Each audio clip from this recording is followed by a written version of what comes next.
Hello, everyone. I'm Kevin Cruz. Welcome to Culture Code. Our guest today is the VP of Talent and Organizational Development at Collectors, Dr. Eliza Wicher. Eliza, good to see you again. Thanks for coming on. Yeah, thank you so much for having me. Great to see you too, Kevin. We met years ago at, I think it was like a CLO forum or event, and you presented um, back then a model for leadership development that blew me away. And to this day, even though that article that I wrote about your leadership development model is several years old now, I still send people to it because I think it was such a simple, logical, impactful model. We're talking about broader cultural things here today, but just you really have impacted a lot of people over the last years just by sharing that work from that CLO event. So thanks for that. Yeah, thank you so much. It was, we were really proud of that work. And I definitely view it as very much tied to culture because, at the end of the day, you're just trying to achieve behavior change at scale. And getting a whole lot of people to do some tweaks in their behavior is never easy, but I think always really impactful if you can pull it off. So yeah, we were very proud of that work, and I'm really glad that piece has been helpful for people that you know. Yeah, great minds think alike. Our listeners will know I'm always talking about behavior change at scale. So that's great. So let's start here at the beginning. Collectors is kind of a cool company, a little bit different. So for those who aren't familiar with it, tell us about what does the company do? How big is the company? Yeah, it is a really, really neat space. Collectors helps collectors pursue their passion by providing industry leading authentication and grading, among other offerings. So basically, what we want to do is inspire the world to collect by making it safe, easy, and fun. We currently have close to 2,000 employees across our locations in and outside of the US. Now, I think I understand what you do, but let's make it even more basic. So who is your customer? Is it someone who wants to verify an autograph, or is it the professionals that are dealing in collectibles? Tell me a little bit more about that. Yeah, all of those people and more. Our customers are everything from, yeah, a person who wants to verify an autograph, somebody with an extensive baseball card collection who wants us to authenticate and grade their cards so that they can sell that card for what it is worth. It could be a coin collector or coin dealer who has a number of really exciting coins that they send to us to authenticate and grade. One thing I didn't realize was big in the coin world is that you do get a lot of fakes. And so the authentication piece becomes really, really important. We have some just amazing, amazing experts in the company who are really skilled and just know this stuff in a way that's incredibly rare. So it's really cool to see. It's incredibly cool just to see some of the stuff that comes through our doors. We do have a vault tied to our PSA part of the business. PSA is the card authentication and grading part of the business. So they do autographs and other memorabilia as well. And so with that PSA business, we have this vault where people will actually vault really expensive, incredible items with us. So it's just a really neat business to get to see some of the cool stuff that is out there in people's collections. I feel like if you don't already have it, you need to launch, a Sunday cable show or something, showing all the people who are excited by the authenticated collectible and all those people whose dreams are dashed when they found out they bought a fake or something. Like it'd be Yeah. exciting TV. It would be. And it's funny you should mention it. We actually have a Netflix series. What? I didn't even know. Well, it's about one of our brands, Golden, and Golden is really like a high-end auction service. So it's truly a platform where people can buy and sell like incredible items. And so that Netflix show has definitely been a big hit out there because people are able just to see like some of the cool stuff and cool collections that are out there. And set the context. 2,000 employees, a little bit bigger than I realized. Where's headquarters? Are you everyone's curious these days. Are you hybrid? Are you remote first? Is everyone back to Yeah. work? Where have you fallen on that? Yeah, so our headquarters is in Santa Ana, California. Mm. We also have a relatively new office in Jersey City, New Jersey. We have a small office in Seattle. We are soon to open an office in the Bay Area. We have an operation in China, in Hong Kong, in Japan, and a small operation in France. And we just established a very small entity in Canada. So we're expanding there as well. Truly global. That's Yeah. impressive. So when it comes to company culture, Mhm. great culture, you can see it. It's sometimes hard to describe what it is. So how would you describe it to an outsider? What is the culture of collectors? Yeah, I would say our culture is very much friendly. It's informal. There's a ton of passion around the hobby. And it's a really fun culture. It's a place where people are very passionate about the hobby, very passionate about items and making sure we treat things with care. But we also are, able to have a lot of fun with each other and just get really into some of the cool stuff that comes through the door. Did you quickly have to come up with a collecting hobby once you joined the company? I did not, I'm not a collector, but it's been absolutely fascinating to learn about collecting. So it's a definitely a business that has not been boring to learn about. Yeah, I'm sort of a minimalist. I don't get attached to too many things, but I have some first edition books, autograph books that I enjoy. So I've got a little bit of it, in me. So you've got 2,000 employees, super cool company, global. How do you foster or maintain this culture throughout the company?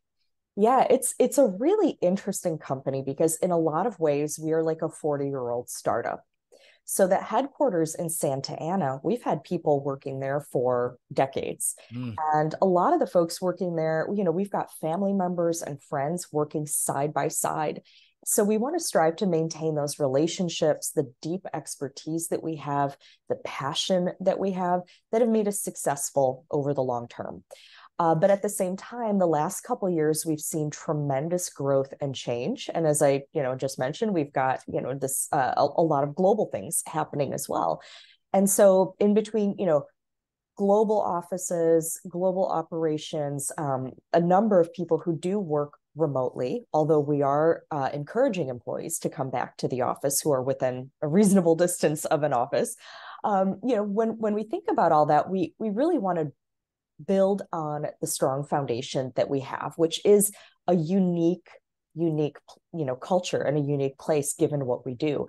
So we are on a multi-year journey to evolve the culture to drive a more innovative, more customer-centric, more effective business. We will do that by building on what we already have. So many of our employees collect everything from Pokemon cards to Super Bowl tickets and everything you can imagine. We have events like trade nights and game nights, as well as very active Slack channels where employees share just about every collectible you can imagine. So it's very important for us to maintain that passion of the hobby for the hobby. So even though we are striving to be more innovative, more customer centric, more effective as a business, we still want to maintain just that passion and the fun and the relationships that we have in the company. Yeah, that makes sense. Now, as you know, and we sort of started with this, like I'm most passionate about leadership development, management training. Gallup research, LeadX research suggests that upwards of 70% of the variance in engagement, how we feel about work, is tied back to who our manager is. And Eliza, you probably won't remember this. I'm sure you don't remember this.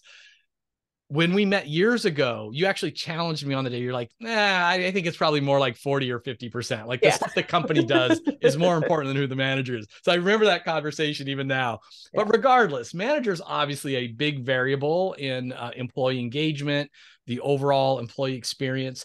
You're not a huge company. I bet you don't have a ton of resources to devote to this area, but why don't you share, like, how are you training and supporting your frontline leaders? Yeah, absolutely. And fundamentally, I absolutely agree. It is critical to have good, effective managers. It's absolutely critical. And I do think it's the single most important factor in a person's engagement. Now, there are going to be other things, even just like the personality of the person, right? Like some people are going to be like just more happy with things. Some people are going to be less happy with things just by nature of who they are. So there's a lot going on there, but we absolutely recognize how critical the role of the manager is, because that's really like the way that most people experience their organization is kind of through that manager. One of our company values is bring out the best in everyone. And certainly managers are absolutely essential to doing that and to building an engaged and high performing workforce. So many of our tenured managers have never received education on how to manage well. And we're still building out many of the processes and practices that guide strong people management. So last year, we revamped our performance review process to be more consistent, more in line with best practice, and really just, I think, more so driving what the company's trying to do. The company really prior to like 2-3 years ago was a much smaller company. And so a lot of those kind of processes or tools or programs were very much in the process of building out and scaling. So that's been just a phenomenal journey, because our employees and our managers are just hungry for stuff. Like they are just so willing and so ready to really try anything that we'll put in place for them, which has been just an amazing way to work. So much like what you and I talked about a few years ago, in terms of putting in place kind of a big picture approach to how do we develop managers, but really kind of achieve that behavior change at scale. We've got a few things that we're working on. First thing is that we are setting clear expectations with our managers. So as I mentioned, a lot of our managers, they've never received any training, any guidance. They were promoted into their job because they were good at what they were doing, but there wasn't a lot of scaffolding to help them out. And so what we're hoping to do with kind of setting those expectations with all of our managers is just get everybody on the same page of what does it look like day to day to be an effective manager. So things like having regular one-on-ones, things like giving effective feedback, those table stakes behaviors of good managers. We want all of our managers to understand, here's a small list of things that, everyone really should be doing. And so we've really simplified that to 6 behaviors we're asking everybody to really focus on. We're in the process of educating our managers on those behaviors through a workshop that goes through what we're looking for from managers, as well as the existing resources that we have available. Like we launched a really great one-on-one tool just a couple of weeks ago.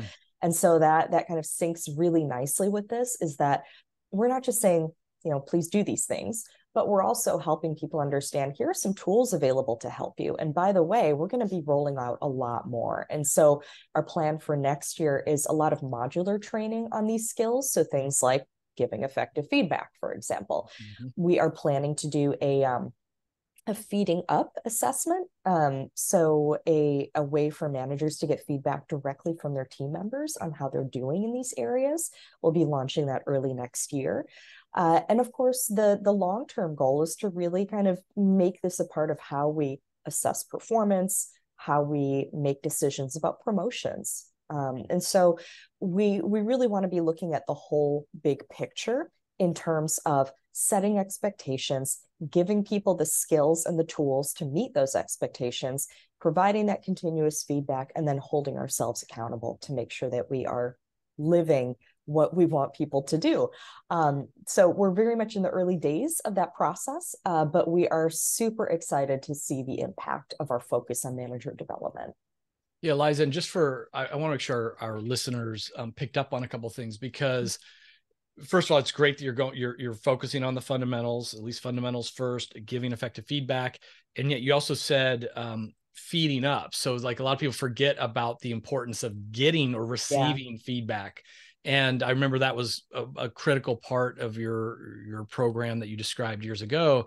And so tell us more about, I think you're referencing this idea of like doing a manager effectiveness, what some people would call a manager effectiveness survey, getting sort of graded by your direct reports on things. Tell us more about that, or any other employee voice practices that you have there at Collectors.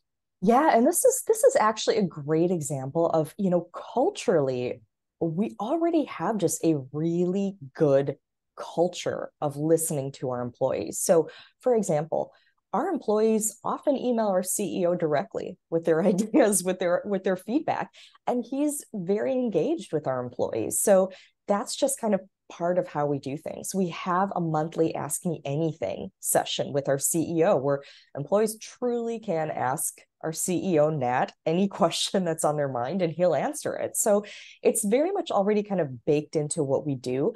But what us in HR are able to do is really just take that a step further, formalize it, put a little bit more data around these things. And so we recently launched an employee survey, an employee engagement survey through Culture Amp that will run twice a year and be really just our standard employee listening tool.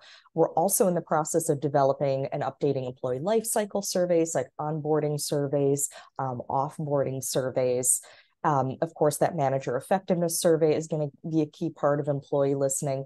And so through those survey tools, we're just looking to make things a bit more rigorous and have data that's a bit more crisp. But a lot of these really great practices are already happening. That's great. So you've talked about so many of these great practices already, from the AMAs to the measuring, the training initiatives. Are there any other initiatives that you want to share with us? Anything that you're particularly proud of or that you've been happy with the results of? Yeah, one thing that actually really recent. So we saw when we launched the new employee engagement survey, one of our top opportunity areas is around employee recognition. So employees told us loud and clear that they want more recognition for the good work that they're doing every day. And so our leadership team was very much focused in on that as we need to take action on that. We quickly launched a tool called Shoutouts through Culture Amp. So Culture Amp is who we use for the employee survey. They had this recognition tool on their platform. It was super easy to implement. It's a very simple tool. It's basically people just go into Slack and kind of shout out the good behavior they see from one of their colleagues. And the response to this has utterly exceeded my expectations. I have to be honest, I kind of went in thinking, well, it's a simple tool. I think if we are really good about driving people to the tool, we'll hopefully get good adoption. But it just blew up. And I think it really taught us a lot about just how much pent up demand there was for a way for people to just kind of pat each other on the back and say, thank you, good job, that was great. Because there is so much really good work happening in the company. So that's been a really phenomenal experience for us. We do have like emojis that people can select that represent the collector's values. So it's just another way that if somebody, does a shout out in Slack, you can add your emoji. It's just another way to recognize the things that are important to us as a company. And another really cool benefit that really we did not expect is that based on the descriptions people are putting into the shout outs of what they've seen from their colleagues, it's actually a great tool to learn about what other people are doing, what's going on in the rest of the company. And so we have really seen just great recognition, positivity, and really good just kind of learning and awareness come out of that tool. So that's been, I think, a really easy way to not only reinforce what we want to be seeing, but also really just, the culture, I think, is so enhanced because people are, not just calling out, a good work practice, but hey, like this item that was so important or so special to someone, you took extra great care of that, or the way you resolved a customer issue. So it's really connecting people to the bigger picture of our business and our mission. So with the shout out tool, I'm curious, is the reward pretty much the recognition itself, or are you tying any other kind of points or lottery tickets or other ways that people, get something extra out of that? What are you doing with with that motivation? It's definitely a question that's come up and a conversation we're having. I think as a first step, we really just want to encourage the behavior. And I think this is important for us because we have evolved from a much smaller company. We're still pretty small, but we were even smaller still. And that evolution happened pretty quickly. So there's a lot of just kind of behaviors and practices that we really want to instill in our employees. And so I think that getting there with the behavior is so key. Even as we're training our managers to give more effective feedback, like there's so much overlap with the recognition piece, because like you don't want to just say, good job. You want that recognition to be specific. You want to reference, a behavior that ideally you'd like to see happen again and again. And so these things are so linked because we want feedback from managers to be, following similar kind of guidelines. It should be specific. It should be based on behavior that sometimes you want to see more of, sometimes you want to see less of, right? So I think that there are just a lot of these behaviors we really want to get people comfortable with. Eventually, I think it's possible we could evolve to something where there are awards or rewards tied to the recognition. But right now, there's just so much energy with just doing the behavior that we're really focusing on that piece. We are also looking at just other sources of recognition. So kind of thinking through like our department awards or awards for special projects. And historically teams have just kind of handled that on their own, but we're working on bringing together a group of people who are from different parts of the business and can help advise on just what are different parts of the business doing, how are they handling things, so we can be, kind of consistent about how we do the awards, especially when they are tied to a reward of some sort. But also, just for idea sharing, like we've been able to do just really cool stuff internally. Like there's an award that we give for kind of these special cross-functional projects where the winners of the award, they get an actual like baseball card or sports card that's made of them and that's sealed in one of our containers. So yeah, for our people, it's cool. It's really meaningful stuff. And so I think there's even more we can do in that space. Yeah. And Eliza, I ask because it's another recognition is another thing as a major driver of engagement that I've done a lot of research and I'm fascinated. And just for our listeners, you said some really interesting things in there, good reminders, which is a lot of times people will be familiar with giving feedback in a constructive fashion. And they think about like an SBI model, situation, behavior, impact. But in a best practice, you're using that when it's positive feedback as well, or positive recognition. Let them know what the behavior was that is standing out. Let everybody else know what's going to get recognized. And I often talk about you can turn recognition into strategic recognition by tying it back to a corporate value or an annual goal. So it's, thanks, Eliza, for doing this thing. It shows your dedication to our second value, whatever that might be. And it's interesting. I caution organizations when it comes to monetizing that recognition or the awards. I'm not against, like, I don't want to ban all awards, but you have to realize that if you give an award, then like the winner circle is so small that there's an outer circle of people who are like, how come I didn't get that award? Or I'm just as deserving. So did you engage one person and disengage a handful? So you really have to be careful. And of course, the thing that drives employee engagement is that feeling of my work counts and people care about me. It's not the Starbucks card. It's not the calendar you picked out of a catalog or the goofy things that companies do. So I applaud you on the way you're rolling it out now and being careful with taking it, the next step. So this is a short format podcast, so we're running out of time, but I've got a couple more fun questions I want to run your way. And so imagine, you could wave a magic wand and send, any book or podcast or some other, maybe a Netflix special to all your employees, and they'd be guaranteed to read it, to take it to heart. Like, what would you send to people? What would you want them to consume? Yeah, there's this book called The Trusted Advisor by David, I think his name is pronounced Meister, but I'm not sure. And, this is a book that a mentor recommended to me early in my career, and it really shaped how I think about my role as in really being part of an organization. And what I loved about that book is that it addresses what I think a lot of people spend a lot of time doing at work, which is influencing others. And I think a lot of times when people think about influencing others, they think from very much their own perspective. Like, I'm going to make a really strong argument and highlight what I can do in this situation.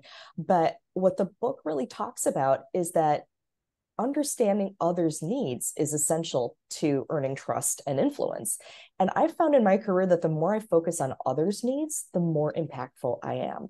And so that's one of those things that I think, may not be relevant to every single person, but it's a book that I got tremendous value out of. And I think for a lot of people, kind of putting the pressure off of, me as the influencer and really thinking about, what do you as my partner or my client, what do you need?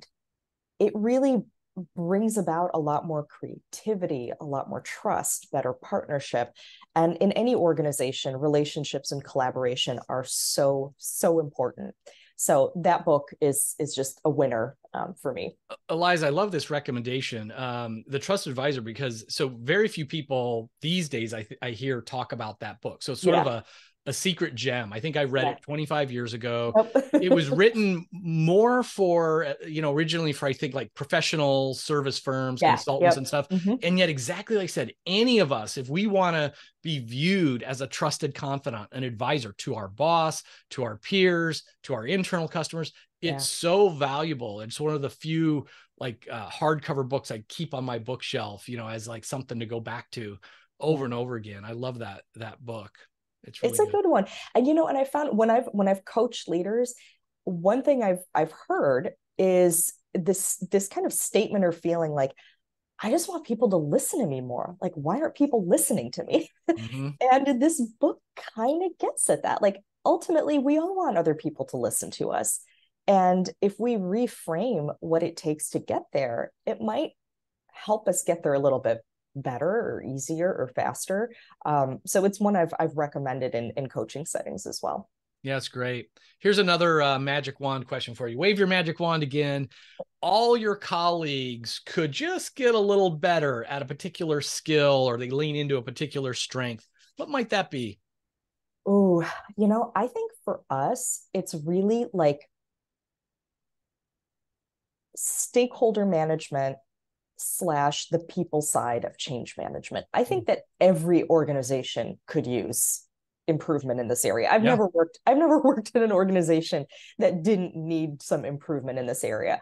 But for us, we've seen tremendous growth in the last couple of years. We are getting exponentially more complex, more sophisticated as a company. There's just a lot going on. And basically what it took to navigate this organization a couple of years ago is very different than what it takes to navigate the organization today. So I think that for us is particularly important because the scale has changed, the complexity has changed. We're in a business that is ever evolving, an industry that is, it's not in some ways it's a mature-ish industry, but in many other ways it's really not. And given our focus on technology and how can we really drive this industry forward through technology, we really have to be very nimble and adaptive. And so I think having that mindset of, who are my key stakeholders? What do they need to know? What do they need to do? What do they need from me? Really having that kind of outward view of, who are these individuals or groups? How do I navigate them? How do I, in a systematic way, drive change through others and with others? That is something that I think we could all get better at, but especially for us at Collectors right now is something that is really critically important. Now I have a, usually I always end with a wrap-up question, but before I go there, I'm going to hit you with something off script. Yeah. Buckle up. Here goes. So something I'm curious about. So you have your PhD, you are an IO psychologist, which I think is perfect background for anyone in leadership, culture, employee experience, CHRO, CPO, all these roles. And it's incredibly rare, very, very rare. So why do you think that is? And do you think with your rigorous academic background, has that been a help or has it been a frustration at times being a practitioner now in the real world?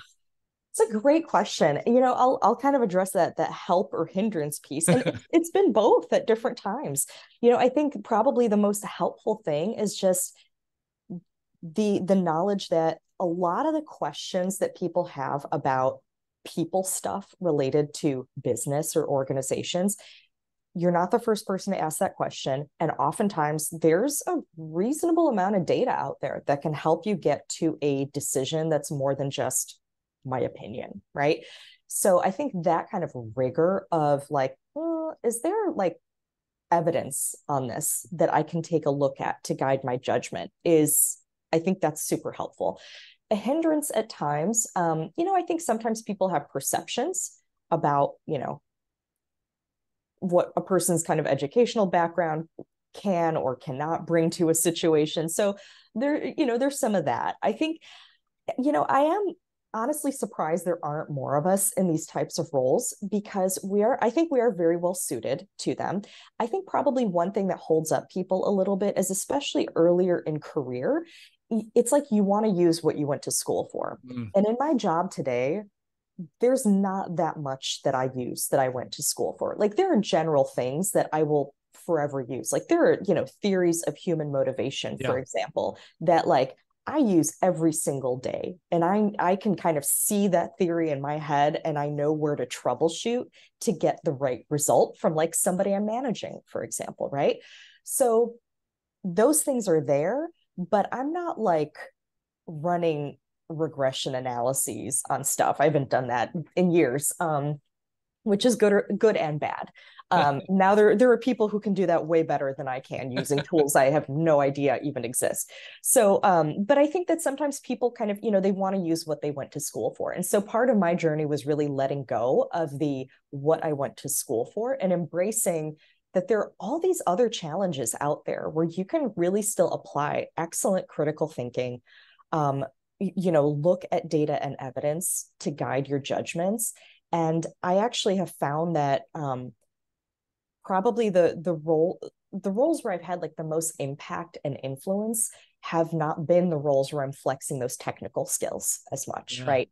So that's been my journey. But I'd be interested to see what other IO psychologists have seen.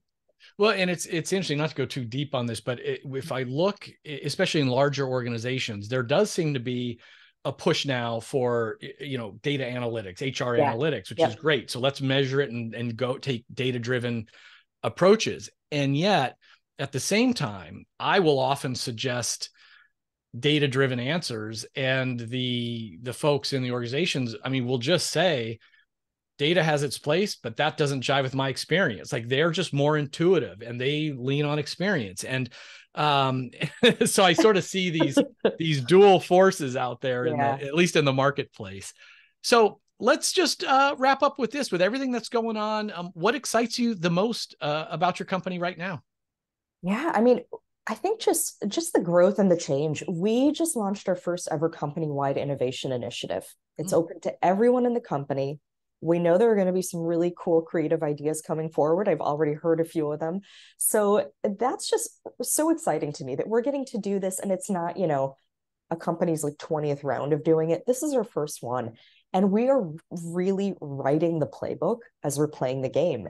We are constantly doing new things, trying new things. When I look at the people team, we have been doing a lot to improve our employee data and the data accessibility. But our next step is going to be to start pulling insights out of that data and thinking through how can we use that data and to inform our people strategy and our practices going forward. So there's just so much space for creative ideas and creative solutions. And I'm just very excited about all of it. That's great. Congratulations on all the work that you're doing in such a fun and passionate company. It was great to reconnect and to geek out, especially on the leadership stuff again. Dr. Eliza Wicher, thanks for your time today. Thank you so much. Great to be here.